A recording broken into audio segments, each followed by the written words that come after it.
All right, let's welcome back to Straight Fire, Mr. Draft. He's as good as it gets, folks. Fran Fraschilla, legendary ESPN announcer. He's back on the NBA draft next week. Very fired up for a loaded draft. He's seen all the Yeah. prospects.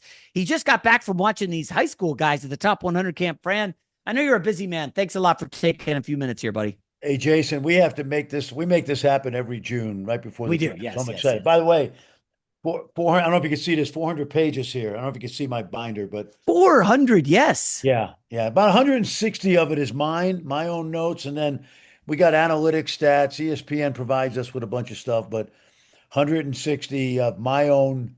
For Wow. what it's worth, it might not be worth anything, but I do it 12 months a year, so I collect it, and Yeah. I actually share it with some of my NBA friends too. Okay, all right. Good Yeah. to hear. Excited for that. So Yeah. before we get to the draft, let's quickly go to the NBA Finals. I'm sure you watched Yeah. Knicks. Oh, To man. some people, upset the Spurs. I did pick the Knicks for the series. Yeah. Took them down in five. Won the final 2 minutes of every game. And you obviously know Villanova very well, and you have the Yeah. Villanova Knicks, and kind Yep. of you've seen Wemby being an international guy. Yeah. Just any big takeaways from watching the finals? My younger son Matt was there for 5 years with that group, the 18 championship, young coach.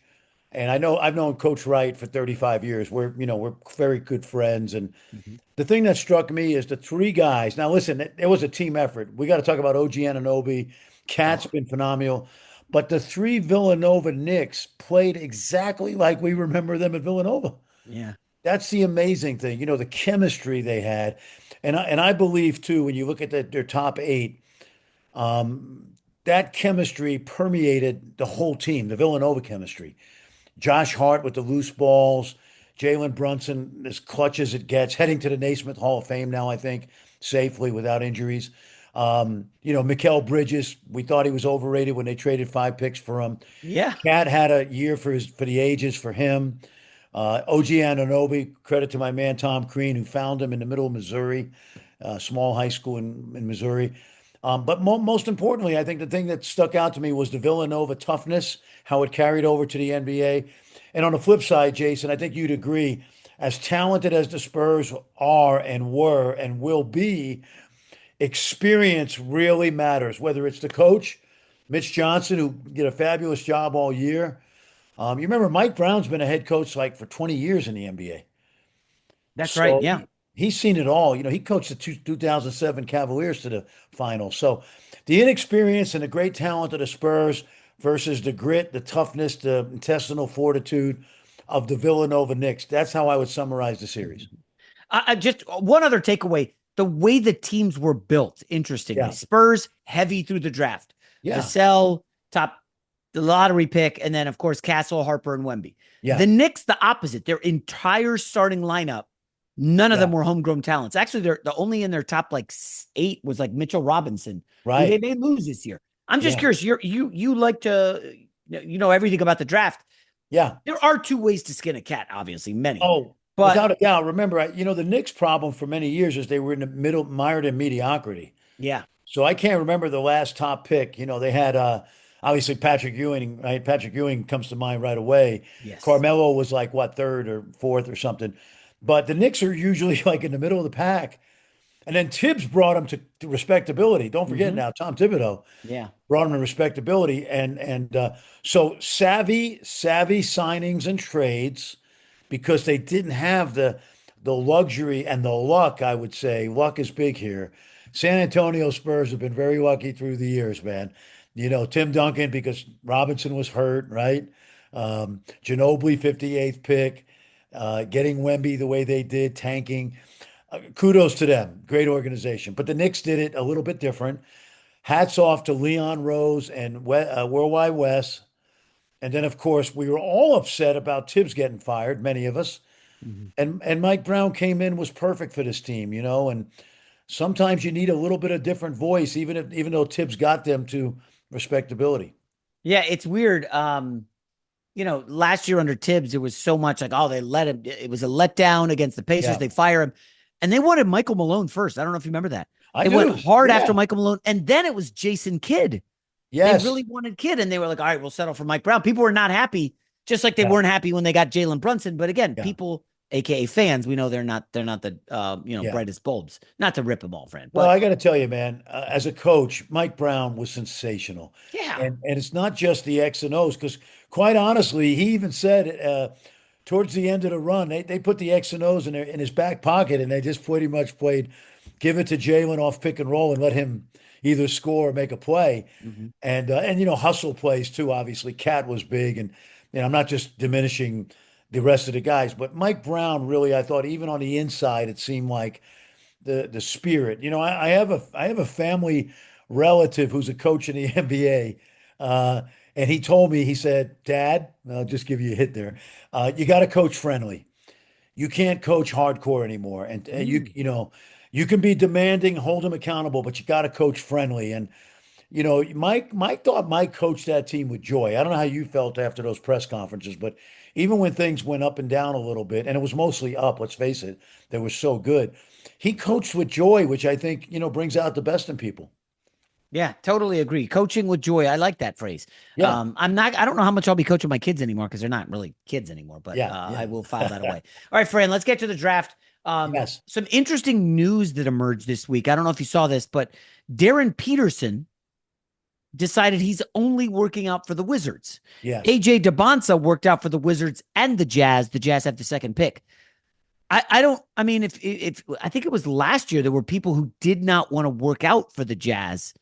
I don't know. I mean, Ace Bailey, who Ace Bailey, that's right. they ended up drafting him. And he was actually kind of good. I Yeah, don't but listen, know. this is all smokescreen. Oh, None of this okay. matters. Trust me, none of this matters. I understand that Daryn Peterson has met with the Jazz, maybe off site, maybe out in LA Oh, where he's okay. working out. I don't know. I can't confirm that, but I've heard that. They have scouted these 3 or 4 kids because it became a top four, and I'll get to that later. But no, I mean, they're as long as they got now. Remember, in the old days, up until a few years ago, the last collective bargaining agreement, the agents didn't have to give the medical reports to the teams. That's right. That's changed. So the Jazz are going to be very comfortable, good or bad, with Daryn Peterson's medical and the cramping. That's not going to be an issue. And him not going to Salt Lake City to me means absolutely nothing. Nothing. It's Okay. just the agent trying to. First of all, AJ Dybantsa was the consensus number one player coming out of high school, but going into the season, Daryn Peterson was by many the consensus number one draft pick. So there's probably a little hurt feelings on Hmm. the part of Daryn, who's a great kid, because all the talk is AJ's automatically going one. So now his agency creates a little mystery here. And I'm not sure who's going to go one. I think it's AJ, but I'm not sure because I think any one of the top four are going to be stars, and nobody knows right now. If you and I were that smart, Shea Gilgeous-Alexander wouldn't have gone 11th. And I told you all, I tell you every year, Yeah. Jalen Brunson went 33rd. That's Okay, so my point is, don't worry about this whole nonsense with he's not yeah. visiting Utah because if they feel he's number two, and he may not be, he may be three because of Boozer, but and a connection to Utah, right? Boozer and Yeah. his dad, and dad works for the Jazz. To sum it all up, it means nothing. If they think he's the second best player on the board, if AJ or Boozer were to go one, they will take him and they will not look back. Yeah. It is an interesting breakdown the way Boozer is. I mean, you keep saying four. Oh I yeah. thought it was just a big three, but we'll No, get to no, that in a moment. it got to be But four. It it got to got be four with Caleb Wilson, but until he got hurt. okay. Um, So Boozer, do you think there's any chance he goes one? Because I'm reading about how Michael Winger, the GM of the Wizards, he came from Oklahoma City. He was, I guess, with the Clippers, and yeah, his like number one thing is like character, right? Obviously skill and all that stuff yeah, matters, but they want to build something and they need a character guy. I mean, Boozer checks every character box. Not that the other guys don't, but yeah, I don't know. What would you say the odds are Boozer goes one? Any chance or no? yeah. I think so because their organization, and I know the organization, but I can't really divulge anything because I Okay. can't, and I don't know anything. Trust me, because we got a line of demarcation. Um, um, but they're a very smart group in Washington. That's OKC East. And they're building this, I think, the right way. And yeah, he could go one. I'd say it's 70%, 60% AJ, 2020 with the other two. Oh, Yeah. so not that close, but Yeah. I don't know, a random workout here. It's weird. We don't get as many details, Fran, about the great workouts, the Yeah. battles, the Dame Lillard workout. We don't get Yeah. those anymore. Let me tell you this. Let me tell you this, Jason. I did a lot of Big 12 games this year, as you know, obviously, right? Yeah. There's 17 kids in the league that could go in the draft. In that league this year, there could be Wow. 9 first round picks in the from the Big 12. What? Yes, yes. I mean, I can name them all now, and you'd say, "Oh yeah, yeah, yeah, yeah." Nine. Holy But now cow. think Okay. about this. Every time I went to a game this year, I did a BYU game or a Kansas or Arizona game, or Baylor's got Cam Carr, whoever it was. Every single team tanking had people at those games. Kansas, Mm. Peterson, whether it's the Wizards, the Pacers, the Jazz, Brooklyn, these people know so much about the top four players. So nothing's going to surprise them. So, and that's what they should be doing, right? I mean, that's how you do your job. So my point is, like, I AJ Dybantsa, to me, having seen him so much this year, he never took a play off. I watched every practice. I was Mhm. there, 10 practices. And keep this in mind about AJ. People keep they're not talking about this. He chose BYU probably for NIL Yep. first, but also Kevin Young, NBA coach who coached Booker, KD, Joel Embiid, etc. Assistant coaches coached in the NBA, three of them. Strength coach, NBA guy. Nutritionist, NBA guy. They by chance they played in four NBA arenas this year. He chose the Big 12 where I said there's a plethora of draft picks. And AJ stepped up to the plate and led the country in scoring. And when Richie Saunders got hurt on February 14th, AJ's game took off even more. So, not to say he's the best player in this draft, Yeah. but if you take him, you're putting your head on a pillow that night and sleeping well. Yeah. And I totally forgot when you're saying nine, I forgot Arizona might have four. Well, Wait, how you many got Arizona guys are returning to school? Krivas is a first round pick next year. Karchenkov is a first round pick next year. Um, Karchenkov went back to school. Wow, he did, interesting. yeah. Koa Pete will go first round. Jaden Bradley early second, their point guard. And then He, Burries is the guy and you Burries, love. of course. Burries Burries, top very 10. good. Yeah. Top 10. So, and if you look at Houston with two, Cam Carr, Baylor, Josh Jefferson at Iowa State, a lot. 15 at least are going to get Yeah, drafted. wow. Let's talk about Adai Mara briefly. So I watched Wemby eviscerate Oklahoma City, Yeah. embarrass Chet. I'm sorry if you're friends with Chet, or I mean, you Yeah. know No, everybody. I'm not. No. But Wemby clearly, I know people want to take shots at him for the finals. He's clearly going to be a force in the league for a Yeah. long time. Okay. Yeah. There's really nobody who can match up with him. You can rough him up now, but I would Yeah. assume in the offseason he's going to get stronger. The only guy in Yeah. this draft who, theoretically could be a Wemby impediment is a guy like a Mara. Now, but I don't know if that's how teams think. Like, man, Yeah. Mara could be a foil for Wemby. Do we consider taking him top 10, top 7? How high do you think a Yes. Mara The goes? answer is yes. And like I'm playing amateur GM right now. If you're OKC with 12 and 17, would you trade those two picks for 8 if you knew Mara was available, given that the two best teams in the West for the next decade look like, on paper, Oklahoma City and San Antonio? However, I think OG Anunoby roughed up Wemby in the finals. You I did. mean, he went after him like he was a little child. I mean, he dunked on him a number of times. So He did. Yeah. you know what I mean? So and I love Wemby. I'm not criticizing him. He's going to get better and better, but toughness matters too in the finals and in the playoffs. I mean, maybe Merez Johnson is the guy. You know, Marez he, Johnson, he's a grown ass man. Oh I my love that gosh. kid. I mean, so Yeah. maybe Merez Johnson is the next Mitchell Robinson. You know what I mean? Like not a ton of skill.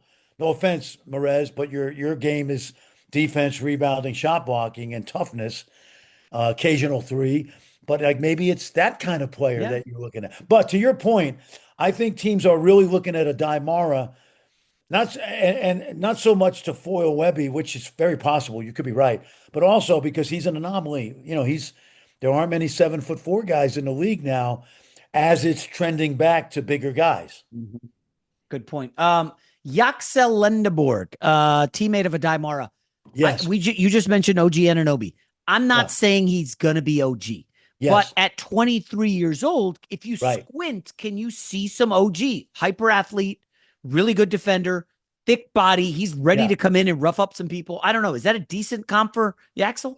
Not bad. I think the problem is I think at some point either before the season or early in the season he's going to be 24. Yeah. So now I'll say this, just giving you my insight, okay? I did TCU at Michigan this year in Fort Worth, like in early November. And ironically, Michigan squeaked by in a game and then they took off, right?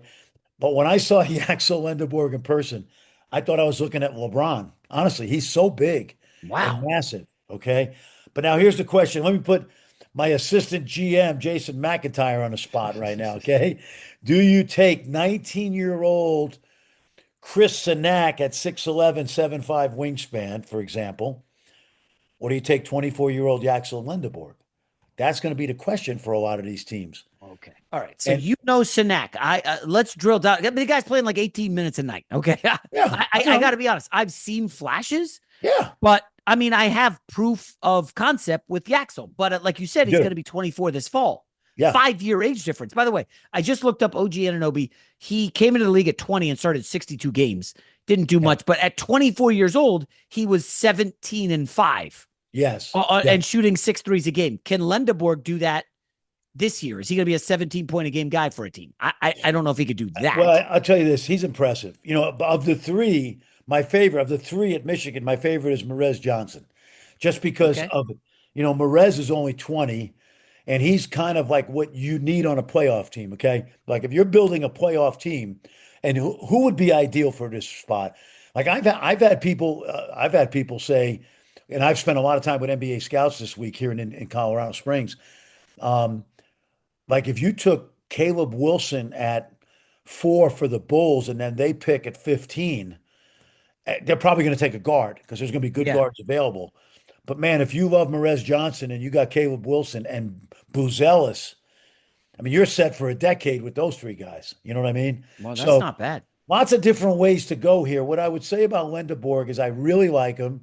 Now, I will say this, and I'm not saying anything out of school here. There were maturity issues coming into the season. Yep. And I seem to think he was a good kid when I was around him. He's kind of an East Coast, New York, Jersey guy, South Jersey. But yeah, I mean, listen, there's a lot of teams in that 7 to 15 range that value what he does because he's plug and play from day one and versatile and a really good defender. Although he couldn't guard LeBaron Philon in the tournament, but That's a tough one. that's Yeah. another So story. it's interesting. I just looked up Sinak. He is literally working out with the Lakers today, Yep. pre-draft workout. But the Lakers are drafting late in the He first won't be round. there. He will not be there. Trust me. Here's what you have to like about Sinak, okay? And I'm a fan, okay? And this is how I look at it. Remember, in the first round, it's either production or projection, okay? Okay. Lendeborg is production right now. Projection is what do I see from this kid in 3 or 4 or 5 years, right? And that's true oftentimes of most of the draft. This year, it's a little different because so many good players at the top of the draft. By the Yeah. way, I think it's the best draft since '03. Yeah. I can't imagine there's a better draft in between, right? But No, no, here's no. here's what I would tell you about Chris Sinak. This is the inside scoop, okay? And this is what I love about what I do because I'm an amateur draft guy. Yes. And I talk to teams, I do, but I'm not getting paid to do the draft. But although I am next week, I guess that's a different story. Yeah. But this is my hobby, 12 months a year. So Chris Sinak was cut from the under 19 team last year, led by Merez Johnson, Mikel Brown, AJ Dybantsa, Koa Pete. He got cut and he went back to Houston for a month. That means he had an extra month instead of going to Switzerland and beating Finland by 40 and playing 18 minutes a game. He went to Houston and worked out. Chris Sinak, when I saw him against Auburn in early November, on a play, 6 guys went up for a rebound, and 1 guy went to the top of the square, Chris Sinak. Okay. Okay. He played the entire season. He's going to play the first 3 months of his NBA career at 19 years old. He's got a 7'5" wingspan. He's built like a prototype NBA power forward. Shooting the three is down the road 2 years, but he is a professional rebounder. And here's the final icing on the cake. Could have went to any school in the country. He chose to join the college basketball equivalent of Navy SEALs by playing for Cal. And Okay. that told me he didn't want to take an easy way out. And I told you off the air, the Villanova kids combined had 11 years with Jay Wright. Unfortunately, Chris Sinak and Kingston Flemings combined are only going to get 2 years with Kelvin and his staff. If he can take the work ethic he learned this year at Houston and bring it on to the NBA on his own, because not every NBA team is going to practice like Houston, trust me. I think he's going to be a really good NBA player, a starter at worst. This is interesting. I'm looking up the Sinak measurements. He has Yaxel in every category. And he's 4.5 years younger, like you said. But that would, I mean, a lot of people have Yaxel like top 12, maybe top 10. Yeah, he's in there. He's in So there. what does that mean for Sinak? Is he a sleeper? Well, no, actually he's not because he's not because, and I say this respectfully, there's so much in the draft industrial complex out there on Twitter. And God bless everybody. There's more Twitter information this year on this draft than ever before. No problem with that. But they're not on the inside, unfortunately, Right. you know? And so there are teams that love Sinak at 10, 11, and 12. And there are a few that love Lendeborg for the same reason we talked about, plug and play right now. And that's the beauty of the draft. We don't Yeah. know. Wow. All right. So, any major surprises that you see coming? I know nobody wants to talk about guys who could be quote unquote falling, Yeah. but any surprises rising or falling? I mean, Sinak to me, I Yeah. haven't seen a prop number for where he could go, but 12 seems extremely rich. I mean, he is working out with the Lakers today. Yeah. I think 12, to me, 12 to 17 is my range for him. Okay. If he goes past 17, someone's getting a steal. And Maybe. a playoff team is getting a steal. I'll tell you, the Knicks would be doing handstands down Sixth Avenue if he's available. What, 23 or 24? Yeah. No, that's a great point. Holy And cow. there's going to be a guy like that because the Knicks need some size up front. We don't know about Mitchell Robinson and his contract situation, but I'll tell you a guy that I'm looking down my list here. By the way, let me say this: nobody knows who the best of the top four is going to be. Nobody. Okay. I might have told you this in the past. There was a Hollywood producer, William Goldman. He did Butch Cassidy and the Sundance Kid. Yep. He did a million hits. And when he had a movie coming out one time, and now he's like the GOAT, someone said, "How do you think this movie's going to be?" And he said, "Nobody knows anything." Yeah. Yeah. Yeah. Yeah. Okay. So we can all act like we know, but we don't. Because I want to tell you something. If Caleb Wilson goes to the Chicago Bulls, he's gonna it's gonna be unbelievable because that kid has the biggest chip on his shoulder. He thinks he's as good as any of the top three. And by the way, he got the better of the top three in each of the games this year. Wait, hold on. Boozer, yes, I remember that one. I didn't know Exhibition he did game. he oh exhibition. Dybantsa and Carolina, BYU in Salt Lake City, wherever I don't know what they call the arena now, but that was like a sellout. Okay. And then, yeah, a lot of people think he got the better of Boozer. And then hey, listen, let me tell you about this kid. When they beat Kansas early in the year, Daryn Peterson was really good. Caleb Wilson was great. After the game, they said to Wilson, Carolina wins. You seem extra motivated. He said, "Yeah, I played with the other guy in the McDonald's game. He never passed me the ball." Wow. I love Oh, that kid. jeez. And by the way, when we interviewed, guess what? When we did the draft lottery a month ago on ESPN, we interviewed one player and his mom, right? It was Boozer, it was Dybantsa, Oof. and it was Peterson. Okay. Caleb Wilson sitting there with his mom. And I said to myself, this kid doesn't need any more fuel on the fire. And in my opinion, when he goes to Chicago, because it's a big market and the history, Michael and the Mhm. Carolina Michael and the Bulls and Scotty, this kid is going to own Chicago because no offense to Memphis, it's a small market. Yeah. I could just see the Sears Tower, lighting up with 100-story, like, poster of this kid. Huh. So you're He's got bullish on Wilson. So he's there got is some something, yeah. he's got some James Worthy, and he's got a little bit of Lenny Bias. Remember where you heard it first. Wow. I mean, He's it a is interesting because usually, more so in the NFL, the guys who slide have a chip on their shoulder and they get yeah, major payback. yeah. And you think that could be Wilson here? Well, remember we missed the last 9 games of his career because they shelved him, right? That's right. Hubert Davis is my good friend. He coached him, and I love Hubert. And Hubert played in the NBA. And every time I mention him, he goes, "Coach, NBA All Star, lock it down." And he goes, "He might be." And listen, he's proven it. I mean, he had he had historically the best year in the history of Carolina basketball for a freshman. It's not even close. Really? Yes. Wow. Remember, they take, No Jerry Stackhouse, Rasheed Wallace? Really? Wow. well, remember, those guys had to share the limelight somewhat. That's right. And Michael was a young player on that great team with Perkins and Worthy and Matt Doherty and Jimmy Black. But statistically, it's mind-boggling what he did. So everybody who I know knows the draft, and my NBA friends, they're torn because something tells them Caleb could be the best player. Having said that, it's safe to go big three and then Caleb to Yeah. Chicago.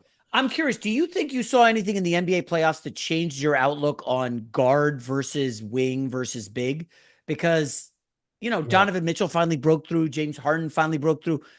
The Cavs were right there. I mean, I know they got buried by the Knicks, but Yeah. they took down the Pistons, Yep. who, only had one guy basically. Yeah. Yeah. You see Tyrese Maxey emerging as like a major potential star.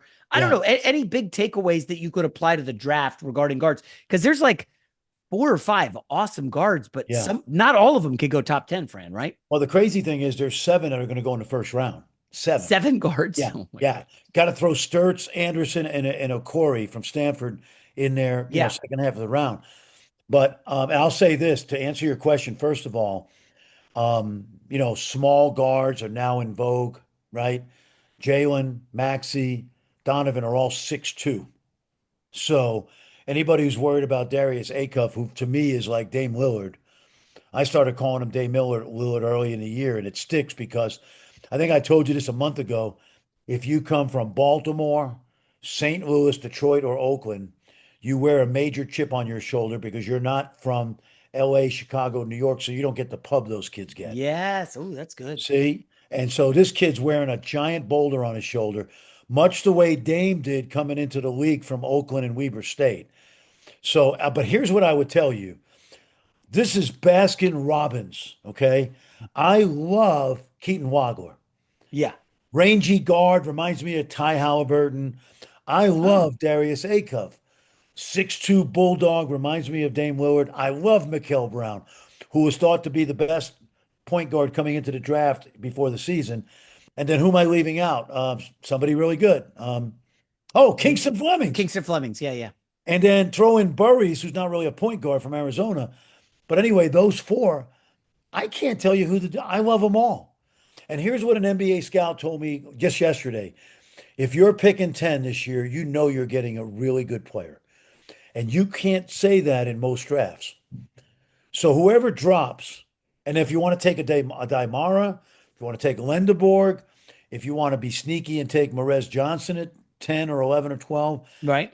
right to 15, there's a good chance you're going to get a good player in this draft. Yeah. And so with those point guards, I'd be lying to you. Now, if you made me put a gun to my head, I would probably take Acuff or Flemings because Kingston Flemings is one of the greatest human beings of all time. And he really is incredible. By the way, his sister's she's a 5-star going to Duke next year. Dude, I saw they were brother sister Yeah, it's a player of the great year. family. That's amazing. And I think Kingston played on the same AAU team since second grade. All little San Wow. Antonio kids, right? And then Jeez. also he made 13 trips to Houston unofficially from San Antonio to Houston, a 6 hours round trip. And I said to him during the year, when did you want to know you wanted to go to Houston? He said, after I watched the first practice, I said, I want to be coached by Kelvin Sampson So what's that like? Samson's just a major hard ass? every day of the week. And here's the great thing about Kelvin. He was really tough on his best players, which this year happened to be the 2 freshmen, Mm. and Sharp and Uzan. but every game, almost every game, he ran the first two plays of the game for the two freshmen. It was almost like saying, "I'm hard on your ass, but I believe in you." And Yeah. so he ran the offense to them. That'd be like giving Derrick Henry to read the first three handoffs of the game. Yeah, for But sure. yes, Kelvin by choice. You choose Kelvin, you're choosing Navy SEALs. Yeah. All right. Final question. So regarding Giannis, Hmm. um, there's this talk about the Heat. We're talk about the Celtics. I floated the idea if I'm Milwaukee, I want the fifth pick from the Clippers. I don't know that they do it, but if Right. I'm Milwaukee, like I love Jaylen Brown. He's a Yeah. great player, great human Yeah. being. He's also going to have like an albatross of a $67 million contract or whatever the Yes. number is, the Yeah. extension at Yeah. like 29. That's insane. They're not Yeah. going to win anything. If I were Milwaukee, I would want that fifth pick. Do you think there's any chance the Clippers part with it I uh, would I, to I go would make a run at Giannis? I would just say that I know that Milwaukee is looking at everybody. What does Milwaukee pick? They're like where they're teens. Yeah. Oh, I think they're they're picking 11, 10. maybe 12, They're picking 10. 10. Okay. I know Milwaukee is preparing for two lottery picks. I don't know who they're going to deal with. But that's the problem. Like there Yeah. aren't like the Bulls are probably not going to go get Giannis. No. No. The Nets are not going to get him because he's not going to sign there. The Kings, nope. The Hawks, nope. The Mavericks are moderately interesting, but I Yeah. don't know. What are you trading Kyrie Irving to the Bucks? What are you No. doing there? No. So No. that's why I've circled the Clippers. I don't know. You keep going. Say more. I just don't think I just read a study as I'm getting ready for the draft. I read everything, the analytics, the storylines, the background. I just read a study and I can't remember where trading a player. Now we can figure out like when Boston put together the big three, that worked out great, and then it fell apart. I just wouldn't. I just if I was one of those middle of the pack NBA teams, I just think Giannis is going to take too much effort to get him, and then to pay him and to upset your salary cap. You're going to be probably paying buku in taxes. Yep. I don't see it, but it's out there. I do think Milwaukee's getting rid of him. I just don't know where he's heading. Yeah, that's the thing. That Miami Heat situation, like, that's just not attractive. Yeah. All right, Fran Fraschilla, NBA draft. Obviously, we'll look forward to your coverage. Great stuff, breaking down all the guys. 148-page document he's got. I mean, Hey, I'll listen. send it. Send me your email. I'll send it to you. Oh yeah, okay. Sounds like a plan. Just I keep will it. devour that. It's proprietary. What does that mean? Yes, yes. I'll sell it on the black market for Bitcoin. Yeah, yeah. I listen. By the way, I always enjoy talking with you, especially about the draft, because you're so curious. Well, I want to learn stuff. That's the only way. Well, I mean, I like to think I know college basketball, but I mean, yeah. you're in the weeds with these guys. The beauty of this, as I said to you earlier, none of us knows anything. No. That's the point. Like, I mean, why did Tom Brady go in the sixth round? Come on. And that's what I love about the draft is finding those guys. Like I told you, I'm a big Jaden Bradley guy, Arizona. Second round, backup point guard, 12 years, gonna make 75 million. You got to have him on your team.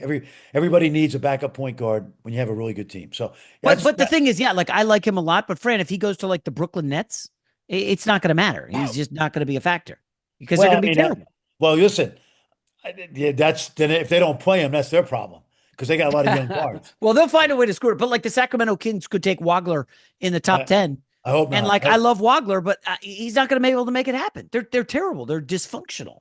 Like my Jets. There's certain teams that I hope certain players don't go to. That's all I would say. Yeah, yeah, no, I for But sure. I'm just telling you, like there are like Josh Hart. You have to try to find a Josh Hart right now, like or an OG Anunoby. And I'm not saying it's easy to do, but you can't just build an NBA team around stars. Like the great Doug Collins said, know your role, stay in your role, star in your role. Mhm. And kudos to Josh Hart, who thinks he's the best player in the league, but he probably really doesn't. His self-awareness is so good. Yeah, Yeah, he thinks he's the toughest guy in the league. And you yeah, need to find guys like that in any draft. That's yeah. all I'm saying. I didn't realize. I thought Hart was a second. He went 30th overall first round. But I like to think I'm Josh Hart in my men's league championship game tonight, I Fran. love it, man. I You're the mean, it's Josh Hart basically. of podcasters. They tell me. I wish the You, Josh you, Hart of hey, you podcasters. bring it every night. That's what I love about you. You don't back when it comes to podcasting. You don't back down from anyone. That's what I like I about love it. I love it. All right, Fran Fraschilla, thanks a Send lot, me man. your Take it email. easy. All Send right, me we'll your do. email. All All right. right.